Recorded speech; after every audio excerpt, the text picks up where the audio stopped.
Nyampe di tempat kerjanya gimana? Sebelum sampai sih, waktu di jalan tuh aku udah mikir yang enggak karena bener-bener nggak ada apa ya, nggak ada pemukiman sama sekali, bener-bener hutan, pure hutan, cuma jalan doang. Kanan kiri tuh bener-bener hutan dan itu gelap banget, nggak ada lampu jalannya.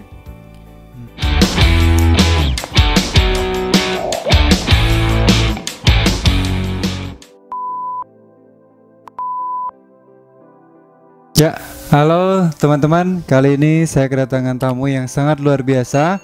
Salah satu pekerja proyek wanita yang masih muda belia. Kita dengarkan pengalaman beliau selama bekerja di proyek, mulai dari bagaimana cara masuknya. Halo Mbak Ini, apa kabar? Halo, alhamdulillah baik. Mbak Ini bisa perkenalkan dulu nih sama teman-teman subscriber. Halo, kenalin, aku Henny. Aku salah satu field engineer di salah satu proyek power plant di daerah Jawa Barat. Nah, hari ini aku lagi mampir di channelnya Bounty Studio dan bakal ngobrol-ngobrol santai tentang dunia proyek gitu. Makasih sudah datang. Mbak Ini, kenapa Mbak Ini kok milih bekerja di proyek? Kan bekerja di proyek kan biasanya untuk orang-orang yang pekerja kasar. Mbak ini kan cantik, kenapa kerjanya kok di proyek? Kenapa nggak dekat-dekat rumah aja? Bisa diceritain nggak latar belakangnya? Apa ya? Kalau aku pribadi tuh kerja di proyek ya karena mungkin passionnya mungkin memang di situ ya. Karena aku juga jurusannya civil engineer. Jadi satu bidang masihan dengan pekerjaan aku yang sekarang. Kalau ditanya kenapa nggak kerja di deket-deket Rumah? itu, ya karena udah pengen mandiri. Jadi udah nggak mau jadi beban keluarga kalau istilah anak sekarang mah. Oh, oke. Jadi cita-citanya apa Mbak ini? Kenapa ngambil jurusan apa itu tadi? Teknik sipil. Jadi apa sih sebenarnya cita-citanya? Kemudian kan teknik sipil bisa aja bekerja di apa?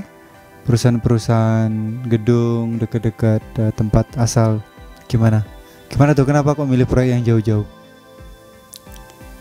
Banyak pertimbangan ya kalau misalnya ditanyain kenapa pilih proyek yang jauh.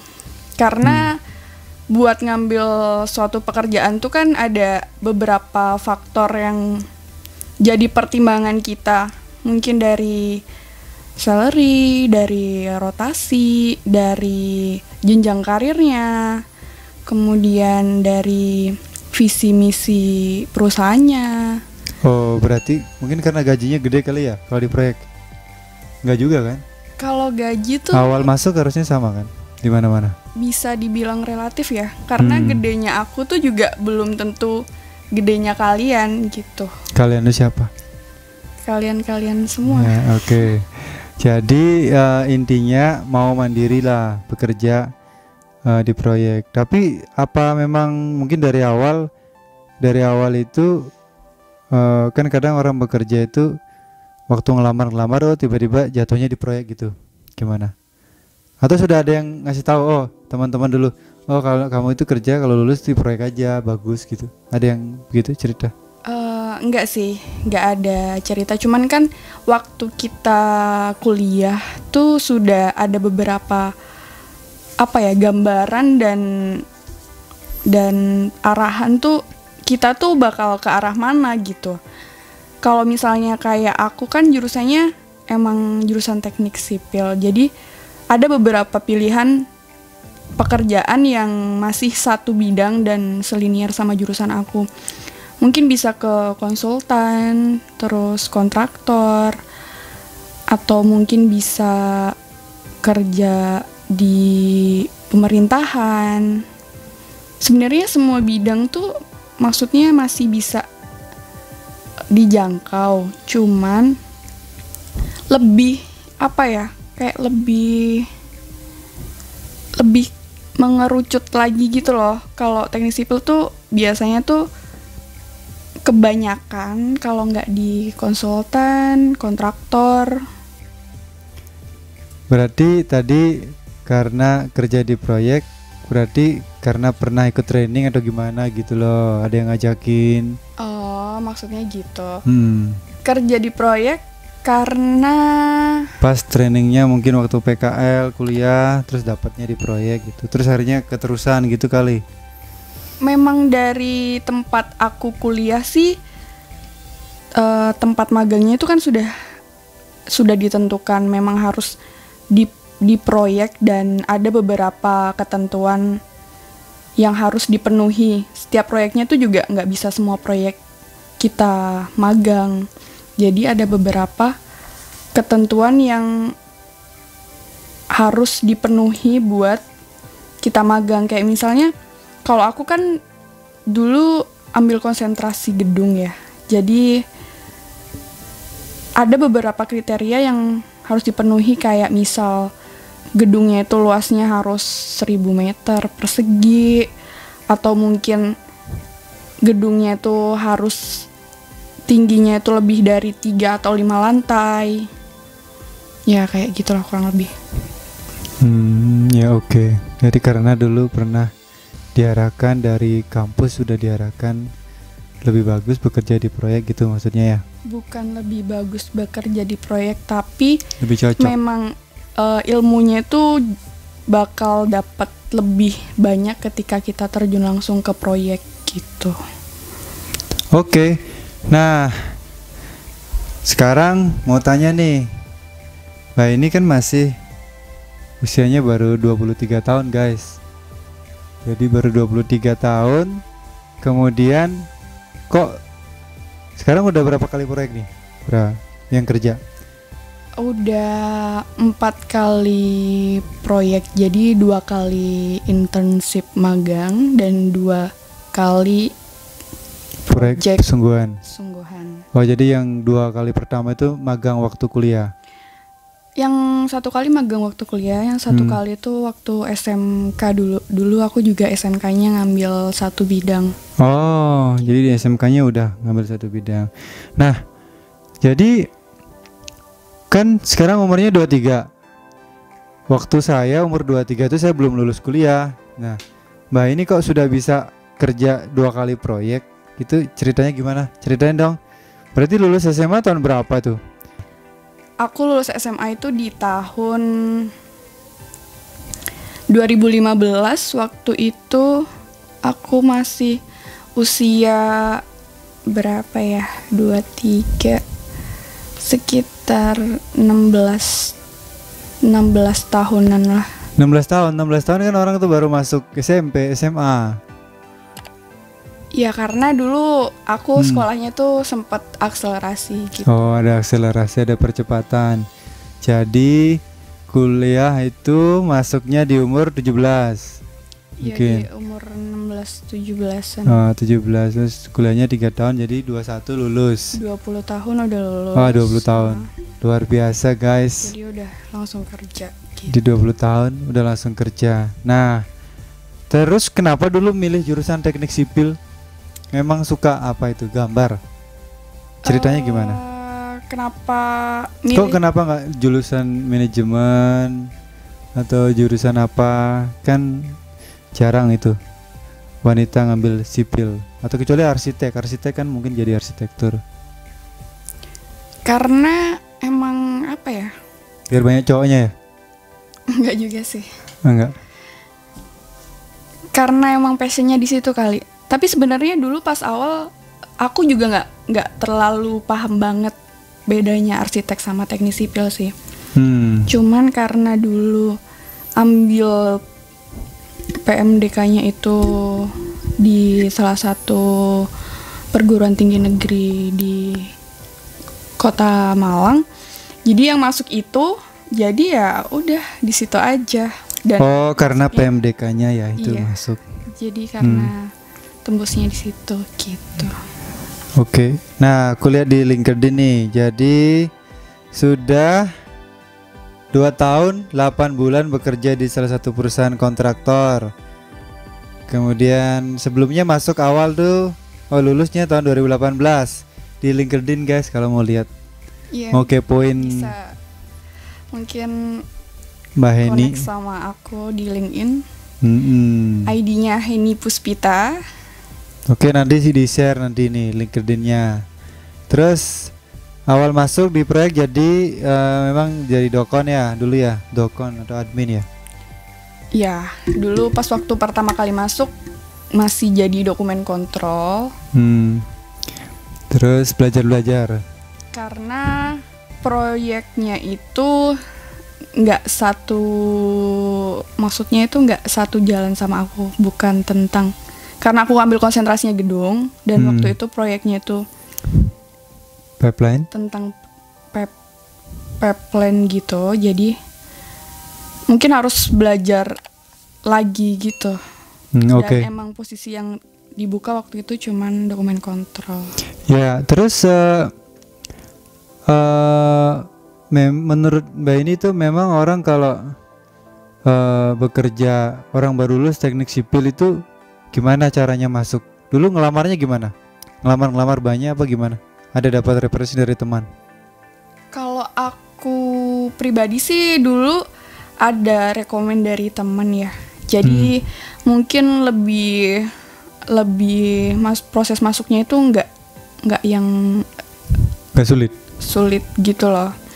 Jadi buat adik-adik semuanya yang lagi kuliah sekarang, jangan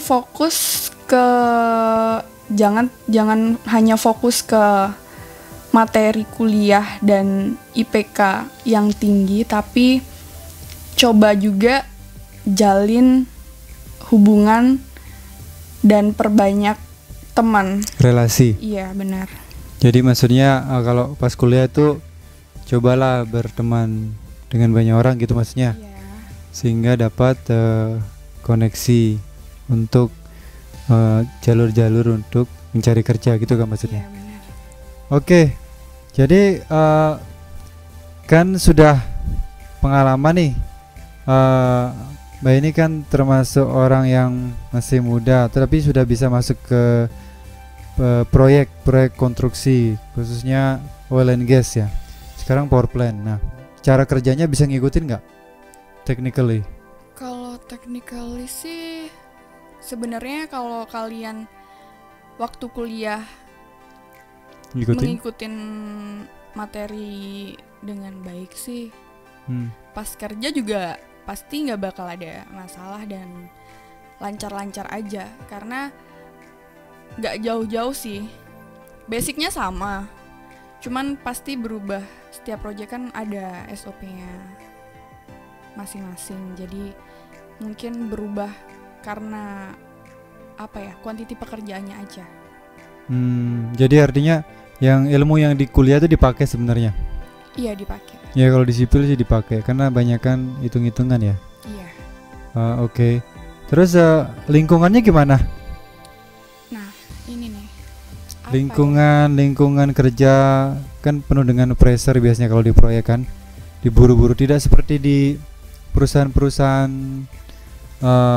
biasanya kalau di proyek kan di pressure. Oh, ini harus selesai dan banyak pekerjaan. Itu gimana cara nanganinya? Sebenarnya itu juga masih hampir sama sih sama yang pertama tadi. Karena itu masih masuk technical ya. Kalau masalah pressure sebenarnya aku yakin kalau anak teknik sih gak bakal ada masalah dengan itu, karena waktu kuliah juga udah banyak banget tekanan dan udah biasa begadang, udah biasa ngerjain tugas yang tebel-tebel, terus diburu-buru waktu, mepet-mepet. Jadi udah biasa disiplin lah intinya. Iya, sebenarnya nggak ada masalah. Jadi nggak ada isu. Nah, kemudian kan kalau di proyek itu kan bisa bekerja sama dengan tim, karena timnya kan banyak. Terus gimana tuh? Bisa nggak menyesuaikan diri dengan tim? Atau ada pengalaman apa bekerja di lingkungan proyek? Mungkin juga di tempat lain sama, cuman yang Mbak ini alami apa? bekerja di lingkungan proyek konstruksi. Mungkin digoda-godain bapak-bapak kali, om-om. Gimana? Ceritain dong. Ini sih, apa ya? Ini yang buat aku itu kayak paling utama sih, karena ketika kalian tuh kerja bisa ngikutin technically tapi kalian gak nyaman sama lingkungannya juga, kalian gak bakal maksimal kerjanya. Jadi yang harus bener-bener di apa ya, kayak di fixin tuh kalian harus nyaman sama lingkungan, dan itu gak mudah.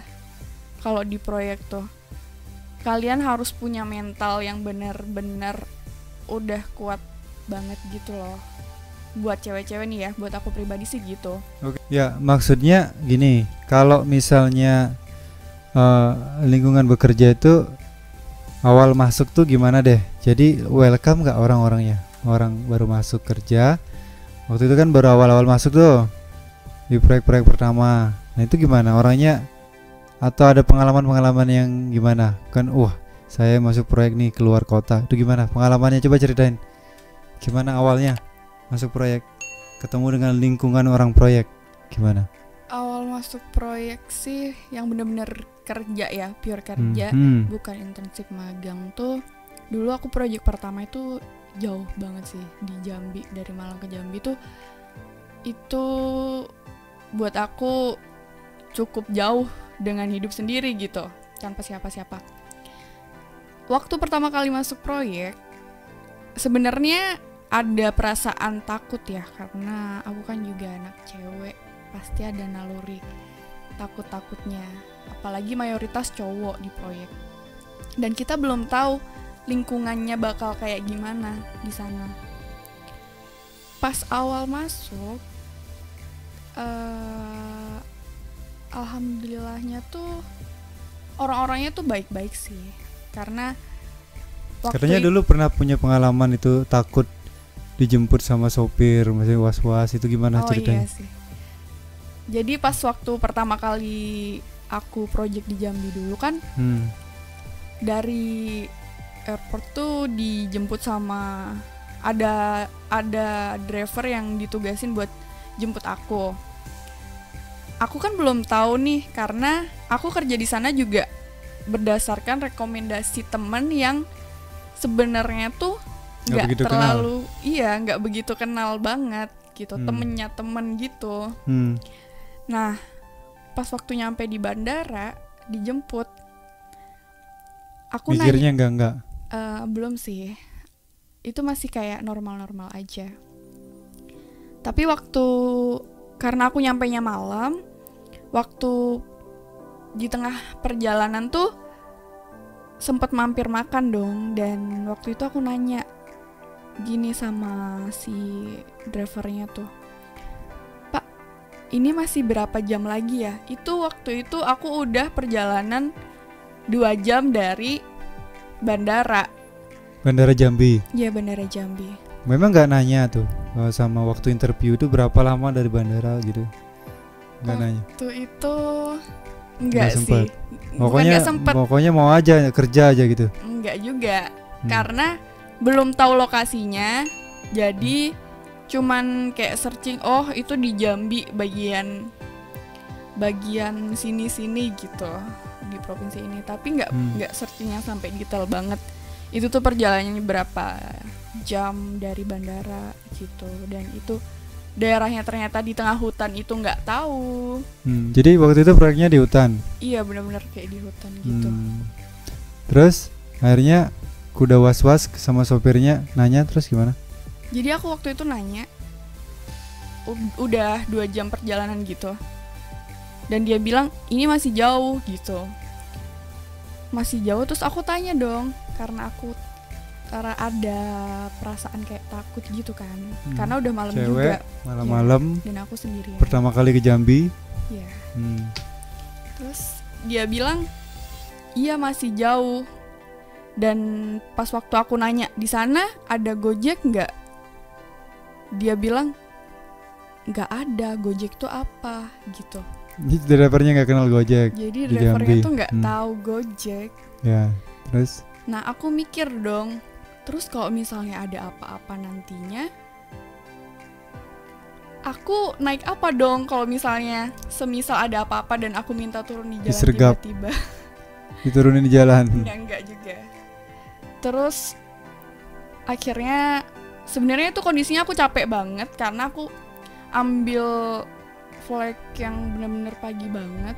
Aku milih itu karena ada urusan juga. Aku milih transit di Bandara Semarang dulu. Terus aku transit lagi di Palembang, baru langsung ke Jambi. Wow. Jadi itu benar-benar seharian banget. Itu posisinya tuh udah capek banget. Baru pertama kali ke Jambi, Baru keluar pertama pulau. Iya. Tapi aku nggak berani tidur dong karena Akhirnya takut. gimana? Udah nyampe terus gimana? Nyampe di tempat kerjanya gimana? Sebelum sampai sih, waktu di jalan tuh aku udah mikir yang enggak karena bener-bener nggak ada apa ya, nggak ada pemukiman sama sekali, bener-bener hutan, pure hutan, cuma jalan doang. Kanan kiri tuh bener-bener hutan dan itu gelap banget, nggak ada lampu jalannya. Itu perjalanan tuh sekitar 3 jam. Iya, sekitar 2-3 jaman gitu. Dan Terus itu ngebut.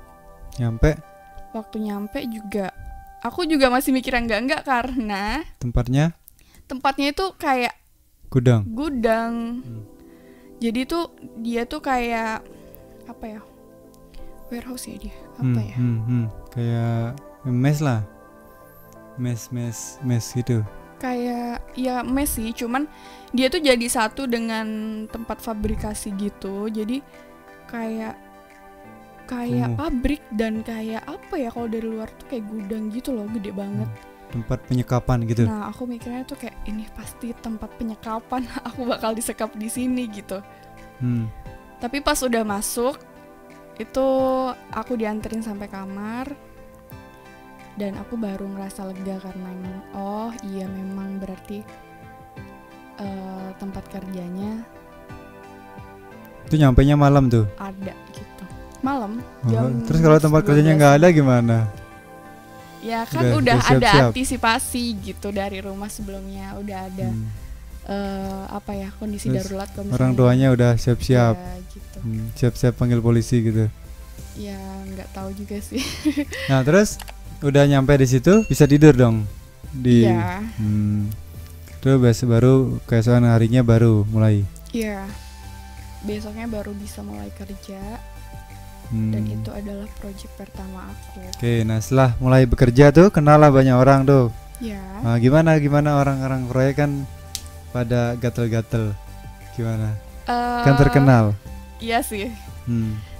Tapi benar-benar baru tahu banget itu ya waktu kalian terjun ke proyek tuh bakal benar-benar tahu oh orang proyek tuh kayak gini loh gitu. Kayak gimana tuh orang? Sebenarnya kehidupan orang proyek di luar, maksudnya di luar kerjaan ya. Di luar kerjaan. Apa ya? Mungkin karena mayoritas cowok dan mereka kerjanya jauh dari keluarga. Jadi, aduh ini jadi ngomongin yang negatif dong. Ini kok negatif kan nyari ngasih pengalaman, jadi bakal ada yang begini begitu, nggak apa-apa. Ya kalau Ya kalian tergantung orangnya kan. Ya kalau kalian di proyek tuh bakal banyak godaan. Iya banyak godaan gitu. Banyak om-om genit. Om-om genit. Terus? Ya gitu. Tapi deh. kan nggak ini kan. Maksudnya nggak serius kan. Oh iya, maksudnya bercanda kali. Genitnya itu ke kalian tuh cuman bercanda aja. Nggak mungkin yang sampai bakal dia jahatin kalian gitu, enggak. Itu di mana-mana kali, cuman di proyek mungkin lebih garang kali. Enggak sih, kayaknya. Dulu waktu aku kuliah kan aku juga sempat beberapa kali sambil kerja gitu kan. Mulai jadi admin, terus kasir dan jadi barista, jadi sempat buka usaha sendiri juga. Jadi dari semua bidang pekerjaan yang udah pernah aku lewatin, Hmm. yang paling apa ya? Yang paling Serem, bukan serem sih, kayak yang paling menantang. dibilang bukan sih, apa ya? Yang paling berani dan genitnya tuh benar-benar kayak Orang ya proyek. berani itu Ah. ya itu orang proyek. Ya, ya, ya. Nah, terus itu ada gangguan-gangguan seperti itu. Terus tapi kan bisa diatasi kan? Bisa, karena itu kan cuman apa ya? Bercanda aja. Bercanda-bercanda Itu tergantung aja. orangnya kan. Terus nanti ke depannya gimana? Mau tetap di proyek atau gimana planningnya? Kan sudah dapat pengalaman nih. Mau bekerja gimana? Planningnya ke depan? Planningnya ke depan ya masih tetap mau kerja sih, sampai benar-benar jadi ahli gitu loh. Ahli engineer. Ya ahli di bidang teknik sipil. Mungkin bakal ngambil salah satu struktur yang apa ya? Pelatihan. Iya, bakal ngambil salah satu struktur yang apa ya? Yang lebih spesifik lagi buat ditekunin gitu. Ya karena kan kalau misalnya orang tapi kalau 2 kali proyek itu harusnya sudah paham tuh pekerjaan-pekerjaan apa. Cuman ada beberapa keahlian itu yang memang harus ada trainingnya. Training untuk misalnya mengoperasikan software apa, struktural, kalkulasi itu kan kalau di kuliah kan nggak banyak. Biasanya kan cuman ini aja yang Iya sih, cuma simpel-simpel pengenalan aja. Oke, mungkin itu aja. Mungkin ada lagi mau diceritain untuk teman-teman mungkin yang baru mau masuk, khususnya yang cewek yang mau masuk kerja di proyek itu nggak usah khawatir. Mungkin ada tips-tipsnya. Iya, yang pertama itu sih, kayak kalian tuh harus kuat-kuat mental kalau di proyek. Karena kalian tuh nggak bakal dapat perlakuan khusus kayak oh kalian tuh cewek, jadi pasti bakal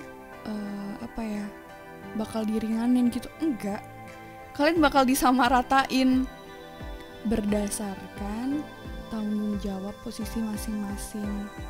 Kalau salah ya udah, kalian juga bakal dapat sanksi gitu. Ya karena kalau udah Mental. kerja itu kan mau nggak ngeliat lagi umurmu berapa, kamu tuh lulusan apa, mau pengalaman apa, yang penting dikasih tugas ya diberesin. Kalau nggak beres ya ada penilaian tersendiri kan gitu. Nah jadi kalau misalnya sudah bekerja jangan mikir oh saya masih mau belajar, nggak ada kata-kata belajar sambil bekerja. Ya kalau dikasih tugas ya harus bisa berarti. Dan biasanya orang kalau ngasih tugas tuh pasti sudah tahu porsinya sesuai dengan posisinya masing-masing. Apa sih sebenarnya untungnya bekerja di proyek sama pekerjaan tempat lain? Kalau ini berdasarkan ini ya, pribadi aku ya. Iya. Penilaian pribadi aku dari teman-teman yang satu angkatan sama aku yang udah kerja dan dari hasil survei aku di proyek itu menurut aku lebih menguntungkan itu yang pertama, kalian itu bakal dapat benefit yang lebih daripada kalian kerja di apa ya, enggak sih, semuanya ada plus minusnya masing-masing. Cuman kalau di kontraktor dan kalian bisa masuk, apalagi kalian bisa masuk di oil and gas atau di power plant, itu kalian bakal punya salary yang mungkin di atas rata-rata teman kalian, atau mungkin kalian bisa dapat salary yang udah kayak kakak tingkat kalian yang udah kerja bertahun-tahun di Perusahaan biasa gitu. Ya karena kan di proyek itu kan tergantung besar kecilnya proyek, tergantung posisi, tergantung lokasi proyeknya itu beda-beda salarinya. Jadi nanti bahas, bisa lihat di channel berikutnya. Siapa sih yang nggak tergiur dengan salary yang tinggi? Jadi kalau kalian misalnya kerjanya di Jawa Barat sama kerjanya di Papua, ya otomatis salary-nya jauh berbeda.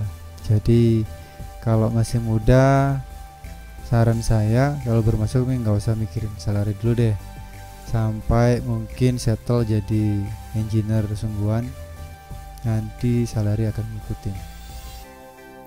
Oke, mungkin itu aja yang perlu lagi disampaikan. Kalau ada hal-hal yang mau ditanya lagi mungkin bisa komen di channel ini, jadi mungkin bakal ada video lagi yang bakal bahas apa aja yang mungkin belum kejawab di video ini gitu. Oke, jadi buat teman-teman nih yang penasaran mau bekerja di proyek konstruksi seperti Mbak Heni, bisa tanya-tanya di bawah, mungkin bisa tanya-tanya alamat IG-nya, terserah ya, nanti terserah Mbak Heni yang jawab juga. Itu aja, terima kasih Mbak Heni atas waktunya, kita ketemu lagi di pembahasan berikutnya. Terima kasih. Iya, sama-sama.